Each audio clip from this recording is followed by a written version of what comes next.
Shut it down! Shut it down! Shut it down!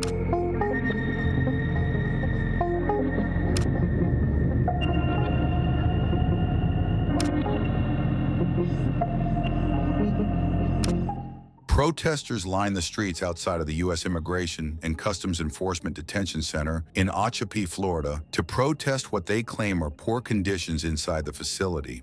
Protesters were holding a vigil in support of detainees and denouncing conditions at the facility known as Alligator Alcatraz. Demonstrators carried signs reading, "Abolish ICE" and "Alcatraz is inhumane." Protesters were also chanting for the closure of the center, which holds immigration detainees awaiting legal proceedings. Among those speaking out was Sonia Bichara, whose fiancé, Rafael Collado, has been held at the facility for more than a month. Él tiene un mes y 3 días, o hace un mes y 3 días que él está ahí, y él me dijo que las cosas allá adentro son como deprobables. La comida es terrible, les prenden las luces todo el tiempo para que no, para que estén despiertos. Dice que están cansados de verse las caras los unos a los otros. Le dan 5 minutos de comida para comer, le dan un vasito de agua nada más por comida. Si se para, le entran a golpe, como que entran a golpe. Se viran los badges para que no vean los nombres. Algunos le dicen la hora que es, otros no, porque ellos no saben qué hora es. Solamente saben cuando llaman a la casa, suponer mi fiancé me pregunta qué hora es, qué día es hoy. Y a mí se me parte el corazón cuando me hace esa pregunta. Lo que tienen ahí son como securities de Texas, me dijo, que todos vinieron de Texas.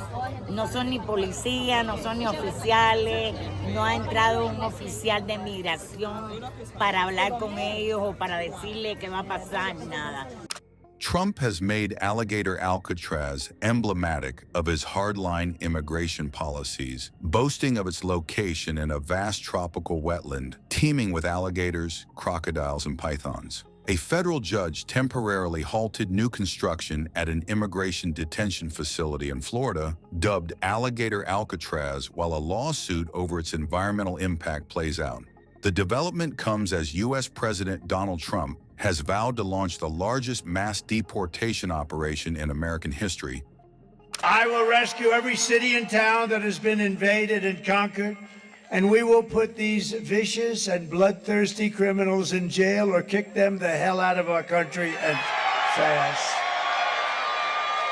To expedite removal of the Tren de Aragua and other savage gangs, I will invoke the Alien Enemies Act of, listen to this, 1798. That's an old one. You have to go back that far because as we've grown and grown, our politics and politicians have become weaker and weaker.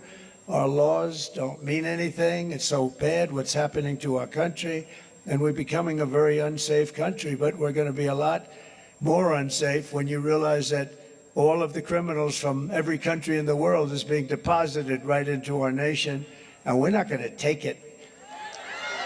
But we're using the Alien Enemies Act, think of that, 1798, boy, that's a long time ago, to target and dismantle every migrant criminal network operating on American soil, and it gives tremendous authority to everybody to straighten out our country. We've got to have a country. We've got to have borders. We've got to have fair elections. We've got to have a free press. Look how many people are back there. They're just so many bad. They're so fake. So many of them, they're fake. They're fake. And if these monsters come back into our country, it's an automatic 10 years in jail with no possibility of parole. And I'm hereby calling for the death penalty for any migrant that kills an American citizen or law enforcement officer. And I will immediately ban all sanctuary cities in the United States. We're ending sanctuary cities, which is sanctuary for criminals. As we secure our border, we will bring back our economy, and very simply, I will make America affordable again. not affordable. Because these lunatics that we have running our government, they've allowed inflation to rise to a level that we've never seen before, and it's not affordable. They've come down, the prices came down, and now they're going shooting back up again. It's terrible.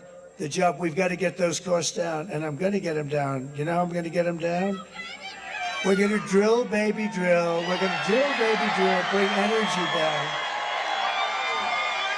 And we're going to get interest rates down, too. They were at 2% with me, and now they're at 10, 11, 12, 13, 14%, and you can't get the money even if you want to pay it. Kamala Harris cast the deciding votes that launched the worst inflation in our country's history. She cost a typical American family over $30,000 in higher prices. Think of that, $30,000. And now Kamala, a disaster who shouldn't be allowed to run. She has no right to be running.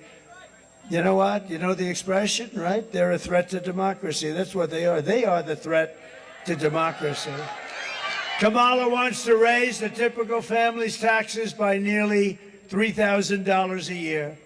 And I'm announcing today a new step that I'll take to get emergency price relief to all Americans.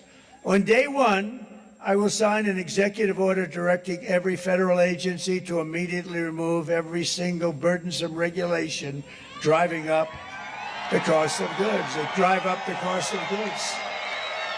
We have so many regulations that hurt our country. I cut more regulations times 4 than any president in the history of our country. And that's why we had the greatest economy in history. That's one of the reasons why. The other is I gave you the largest tax cut in the history of our country, including Ronald Reagan. Furthermore, I will create a new cabinet position for a senior member of my administration who will be tasked exclusively with doing everything in the federal government's power to reduce the cost of living. We have to. You not be able to live. And a lot of it is just the regulations and the rules and regulations, which are just a waste of time and money. And everybody, we need regulation, but I have seen regulations where they have 30 regulations for one subject, and the one subject doesn't even matter.